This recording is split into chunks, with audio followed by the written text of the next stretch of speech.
Welcome my friends, welcome to my channel TQM। मैं यहाँ पर कुछ क्वालिटी के कॉन्सेप्ट्स यानी TQM और सिक्स सिग्मा कॉन्सेप्ट्स आपको क्लियर करा रहा हूँ और ये मेरे लेक्चर का प्रोसेस कैपेबिलिटी एनालिसिस का 3rd लेक्चर है। तो मैं आज यहाँ पर आपको एक कंप्लीट एग्जांपल यानी प्रैक्टिकल एग्जांपल दे के सिखाऊंगा कि किस तरह से प्रोसेस कैपेबिलिटी एनालिसिस किया जाता है इंडस्ट्री में। तो पिछले लेक्चर में हमने क्या स्टडी किया था? पिछले लेक्चर में हमने देखा था कि हमारे पास जो CP है, CPK, CPM और CPKM, इनका क्या इस्तेमाल है। हमने ये पिछले लेक्चर में देख लिया था इनका क्या इस्तेमाल है। इनको हम short term process capability index बोलते हैं। इसके अलावा कई इंडस्ट्री जो है PPK, PPM इस फॉर्मेट में भी रिपोर्टिंग करती है क्वालिटी की। इसको हम लॉन्ग टर्म कैपेबिलिटी बोलते हैं। मतलब ये देखा जाए तो ये प्रोसेस कैपेबिलिटी रेशियो है और ये प्रोसेस परफॉर्मेंस इंडेक्स है, प्रोसेस परफॉर्मेंस इंडेक्स। चलिए दोस्तों, हम एक एग्जांपल देके, प्रैक्टिकल एग्जांपल देके इसको समझ लेते हैं किस तरह से होता है और आपको अच्छी तरह क्लियर हो जाएगा। तो मैं आपके लिए यहाँ पे एक क्वेश्चन लेके आया हूँ जो एक इंडस्ट्री से ही रिलेटेड है।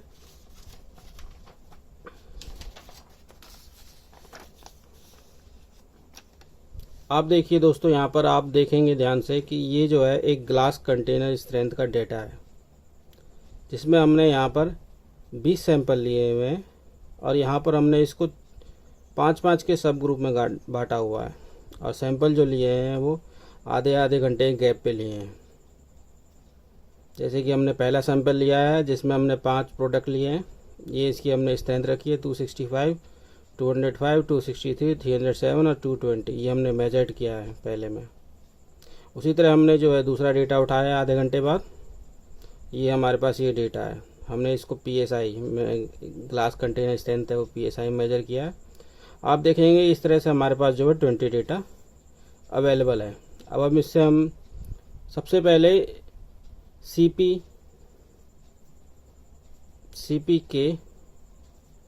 CPM और CPKM ये निकालने से पहले मैंने आपको दोस्तों पहले बताया था कि हमें पहले चेक कर लेना चाहिए हमारा डेटा नॉर्मल है कि नहीं है। तो सबसे पहले हमें जो है ये जांच करना पड़ेगा, यानी ये पता करना पड़ेगा कि वेरीफाई करना पड़ेगा कि ये डेटा जो है हमारा नॉर्मल में है कि नहीं है। इसके लिए हम नॉर्मल प्लॉट ड्रॉ करते हैं और चेक करते हैं कि ये जो है नॉर्मल है कि नहीं है। हम इस डेटा को हिस्टोग्राम में भी प्लॉट कर सकते हैं। हिस्टोग्राम में भी हम इसको चेक कर सकते हैं कि नॉर्मल है कि नहीं है। नॉर्मल आप जानते ही होंगे क्या होता है। अगर ये बेल शेप स्ट्रक्चर बनता है इस तरह से तो ये डेटा नॉर्मल है, नहीं तो ये नॉर्मल नहीं है। अगर ये नॉर्मल नहीं है, फिर अगर आप स्टडी कर रहे हैं CPK, CPM, CPKM, तो आप फिर इतनी सारी मेहनत करने का आप देखोगे कि इसमें आधे आधे घंटे करके हम गैप देंगे तो 10 घंटे का प्रोसेस है। 10 घंटे में आपने डेटा इकट्ठा किया, ये आपके 10 घंटे बिगाड़ जाएंगे। पहला चीज़ ये। और दूसरी चीज़ जो होनी चाहिए, प्रोसेस कंट्रोल में होनी चाहिए। तो आज मैं आपको सिखा रहा हूँ कि यहाँ पर प्रोसेस कैसे चेक करें कंट्रोल में।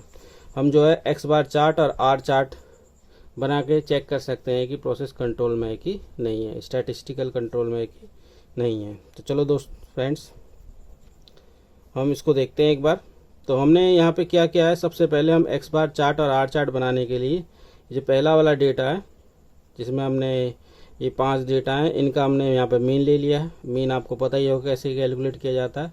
इन 5 को प्लस करके 5 से डिवाइड कर देते हैं तो यहाँ हमारे पास मीन आ गया। उसी तरह हमारे पास इसका मीन यहाँ पे आ गया, इसका मीन यहाँ पे आ गया। इसी तरह से हमने सबका मीन जो है यहाँ पे कैलकुलेट कर लिया है। फिर लास्ट में हमने यहाँ पे ग्रैंड मीन निकाला है X डबल बार। ये जो है ये X डबल बार है, यहाँ हमने ग्रैंड मीन निकाला है। अब ग्रैंड मीन देखोगे तो ये है 264.06। ग्रैंड मीन कैसे निकाला है? ये जो हमारे पास 20 ऑब्जर्वेशंस है, यानी जो यहाँ पर एवरेज जो आए हैं इनको प्लस करके 20 से डिवाइड कर दिया है। उसी तरह हमने यहाँ पर रेंज निकाला है। रेंज निकालने के लिए हम जो है यहाँ पर रेंज आपको पता होना चाहिए, इसमें जो सबसे बड़ा है और सबसे छोटा है उसमें से माइनस करके हम देख लेंगे तो हमारे पास यहाँ पर रेंज निकल जाएगा। तो हम देखेंगे कि यहाँ पर जो सबसे बड़ा है हमारे पास वो 307 है, और जो सबसे छोटा है हम देखेंगे यहाँ पर वो 205 है। अगर आप 307 में से 205 घटाओगे तो आपके पास आंसर 102 आएगा। उसी तरह हमने यहाँ पे भी रेंज निकाला, यहाँ से रेंज हमने निकाल लिया है, सबका रेंज निकाल लिया है, और लास्ट में जाके हमने आर बार निकाला है। आर बार मतलब इन सभी रेंज का हमने जो है यहाँ पर मीन कैलकुलेट किया है। यहाँ पर मीन कैलकुलेट करेंगे तो ये हो जाएगा 77.3। अब हमारे पास जो है यहाँ पर एक्स बार भी आ गया है 264.06, और यहाँ पर आर बार आ गया है 77.3।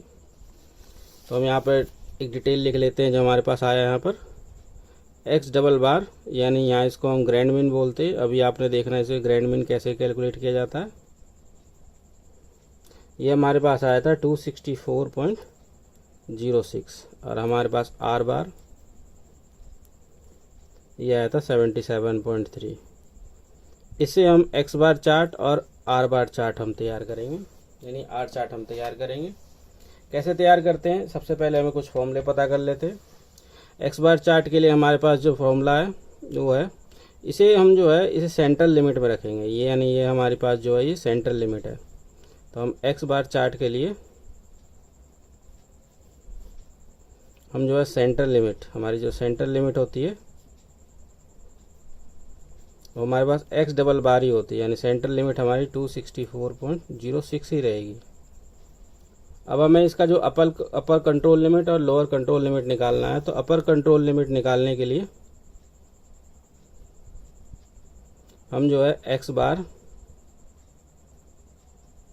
प्लस 3 सिग्मा रखते हैं, और लोअर कंट्रोल निकालने के लिए हमारे पास एक्स बार बस इसमें से माइनस कर देंगे 3 सिग्मा। अब जो यहाँ पर सिग्मा है हम उसकी वैल्यू कैसे निकालेंगे, कैसे कैलकुलेट करेंगे यहाँ पर इन डेटा से। सिग्मा निकालने का फॉर्मूला होता है are bar divide by D2। Are बार तो हमारे पास जो है इसकी वैल्यू दी हुई है, D2 क्या है यहाँ पर, D2 एक कांस्टेंट है, D2 हमारे पास एक कांस्टेंट है जो नंबर ऑफ सैंपल्स पे डिपेंड करता है, नंबर ऑफ सैंपल्स। मैं आपको दिखा देता हूँ ये कांस्टेंट किस टाइप का है।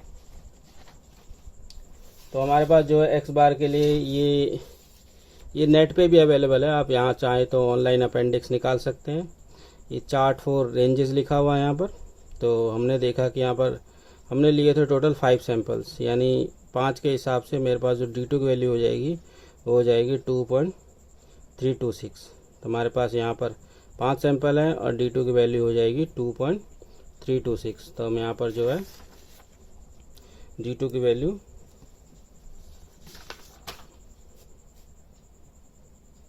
2.326 लेंगे। अब हम यहाँ पर जब सिग्मा कैलकुलेट करेंगे तो ये हो जाएगा R bar divide by D2, और आर बार की हमें वैल्यू कितनी दी हुई है 77.3, और D2 की वैल्यू कितनी दी हुई है 2.326। और इसको आप अगर कैलकुलेट करेंगे सिग्मा को, जैसे सिग्मा यानी बस जो ये स्टैंडर्ड डेविएशन है, ये वैल्यू जब हम कैलकुलेट करेंगे तो हमारे पास 33.23 आएगा। तो हमने यहाँ से जो है सिग्मा की वैल्यू निकाल ली है। अब हम यहाँ पर जो है ये सिग्मा की वैल्यू डायरेक्ट पुट कर सकते हैं, या फिर हम यहाँ पर अपर कंट्रोल लिमिट और लोअर कंट्रोल लिमिट के लिए हम देखते हैं upper control limit is equal to हो जाएगा X bar plus 3 sigma. Sigma के लिए हम जो है यहाँ पर ये 33.223 वैल्यू पुट कर सकते हैं, या फिर हम यहाँ पर सेंट्रल लिमिट थ्योरम का इस्तेमाल करेंगे। हम यहाँ पर सेंट्रल लिमिट थ्योरम का इस्तेमाल करेंगे। सेंट्रल लिमिट थ्योरम के अकॉर्डिंग जो हमारा ये अपर कंट्रोल लिमिट हो जाएगा वो हो जाएगा X bar plus 3 sigma divide bye √n। ये सिग्मा अपॉन में √n ये जो है सेंट्रल लिमिट थ्योरम से आया है, ये आपको ध्यान रखना है। उसी तरह हमारे पास लोअर कंट्रोल लिमिट हो जाएगा X bar minus 3 sigma divide by root N.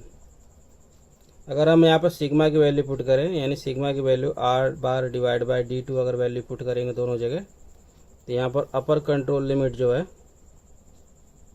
वो हो जाएगा एक्स बार प्लस 3, यहाँ पर हो जाएगा R bar divide by D2 और रूट एन पहले से ही है। उसी तरह हमारे पास जो है यहाँ पर लोअर कंट्रोल लिमिट वो हो जाएगा X bar minus 3 R bar divide by D2 root N.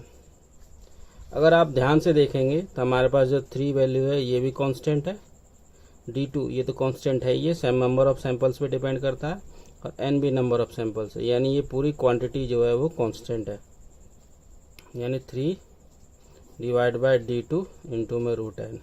ये अलग कांस्टेंट है, इसको हम A2 लिख सकते हैं, यानी इसको अगर हम सिंप्लीफाई करें तो UCL इज इक्वल टू हो जाएगा X bar plus A2 are बार।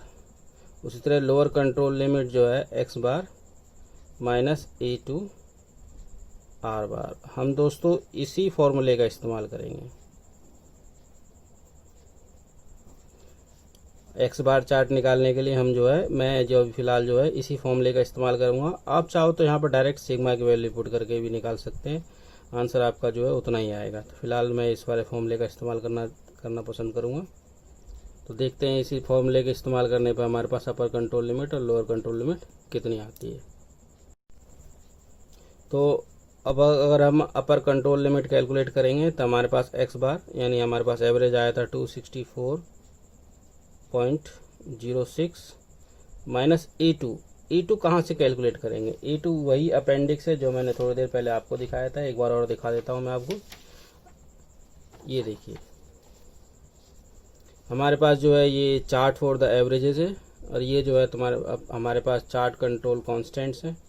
तो हम यहाँ पर जो है A2 A3 फिलहाल हमारे पास जो है A2 का हमें इस्तेमाल करना है, यूज़ करना है।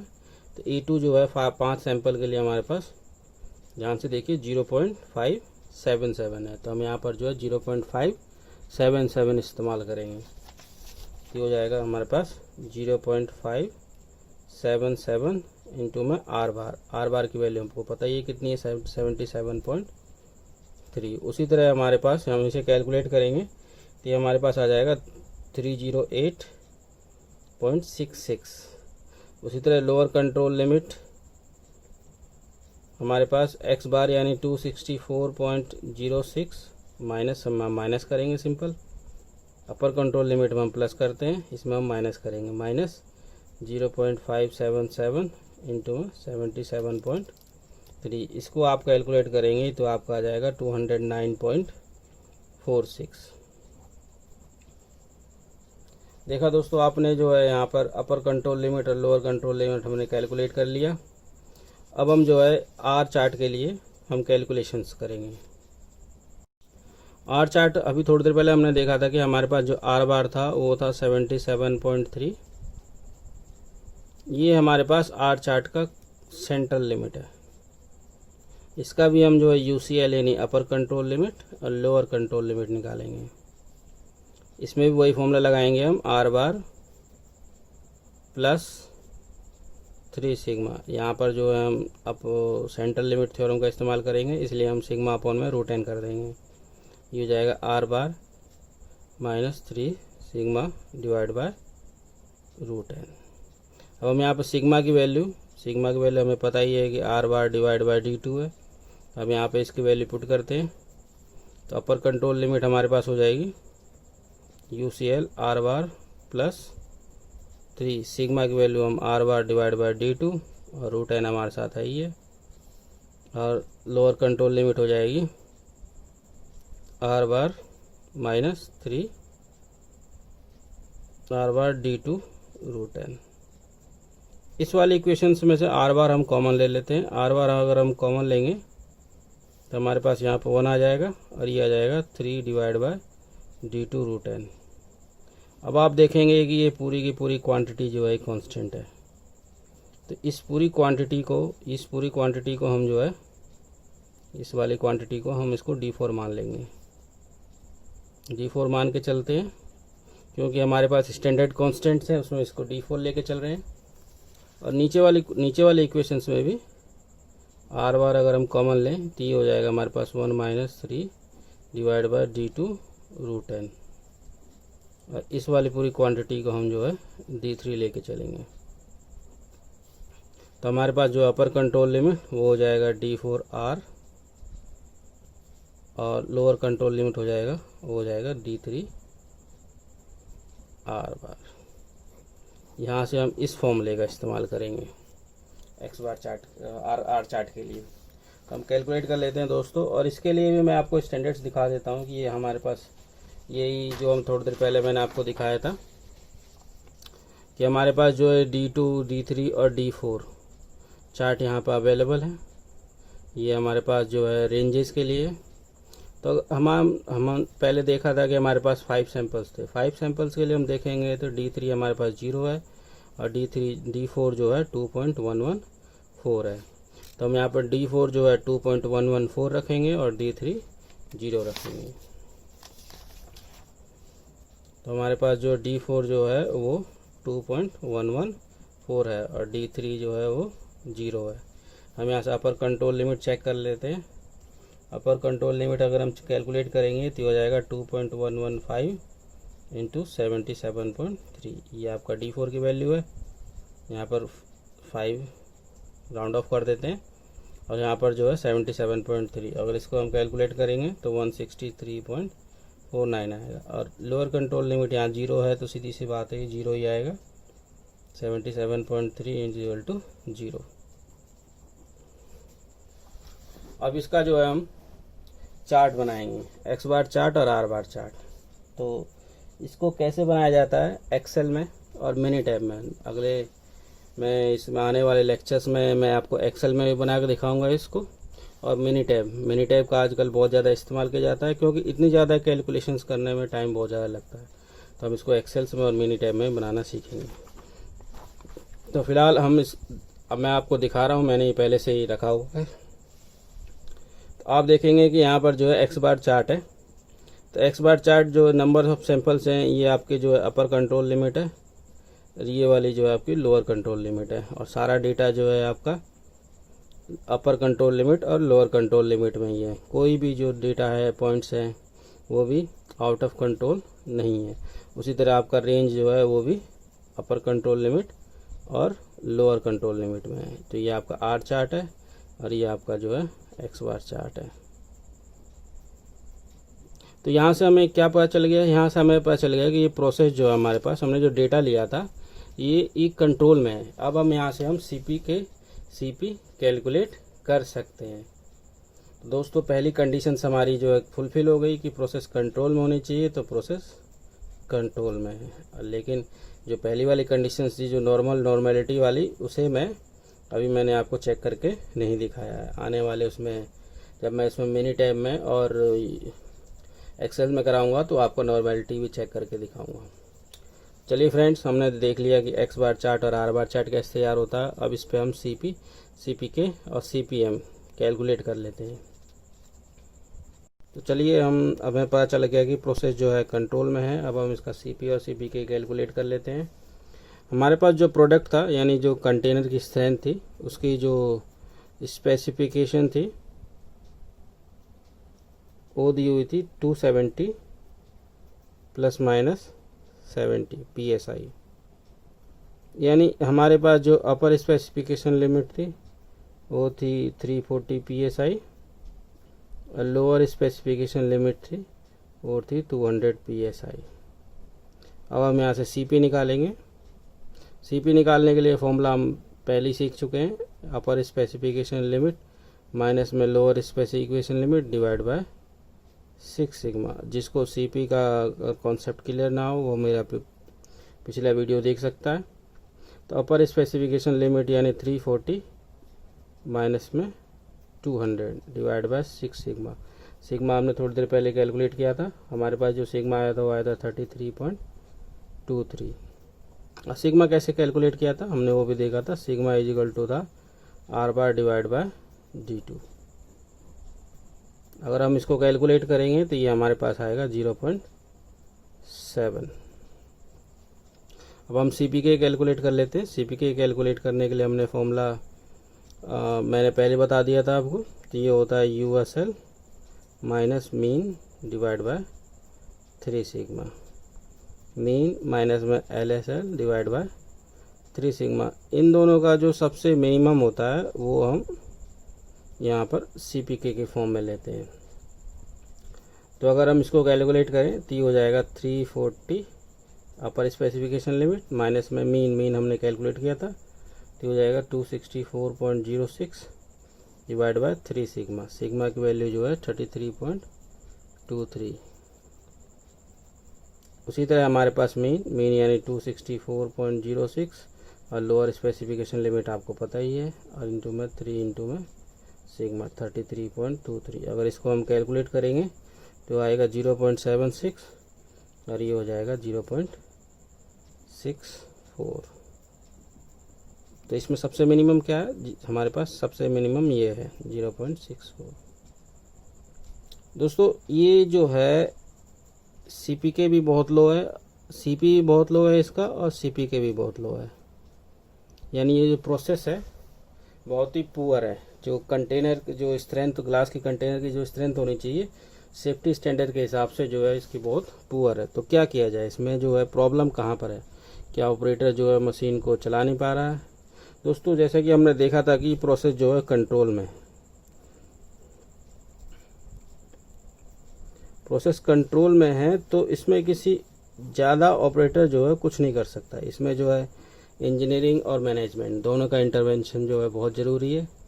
इसमें जो है इंजीनियरिंग डिपार्टमेंट के जो इंजीनियर्स जो होते हैं वो सेटिंग करके या फिर डिज़ाइन ऑफ एक्सपेरिमेंट करके इसको जो है प्रोसेस को इम्प्रूव कराएंगे। तो देखा दोस्तों हमने जो है ये एक प्रैक्टिकल एग्जांपल दे के समझ लिया कि किस तरह से जो है हमारे पास कैसे CP और CPK कैलकुलेट किया जाता है। एक हम शॉर्ट रिकैप ले लेते हैं, अब देखते हैं फॉर्मूले कैसे करते हैं उसको। तो उसके लिए हम जो सबसे पहले हम डेटा लेंगे, डेटा हम पता करेंगे कि वो डेटा नॉर्मल में कि नहीं है। तो हम उसके लिए नॉर्मेलिटी टेस्ट करेंगे। सबसे पहला प्रोसेस हमारे पास नॉर्मेलिटी टेस्ट होता है। उसके बाद जो हम पता करेंगे कि प्रोसेस कंट्रोल में है कि नहीं है, यानी हम चार्ट बना के देखेंगे, X बार चार्ट और R चार्ट। अगर प्रोसेस कंट्रोल में है तो दोस्तों फिर CP और CPK कैलकुलेट करने का फ़ायदा है। अगर कंट्रोल में नहीं है तो कोई फ़ायदा नहीं है। तो मैं आपको पहले बता रहा हूँ, आपका जो है उसमें टाइम कंज्यूम ना हो। फिर हम X बार चार्ट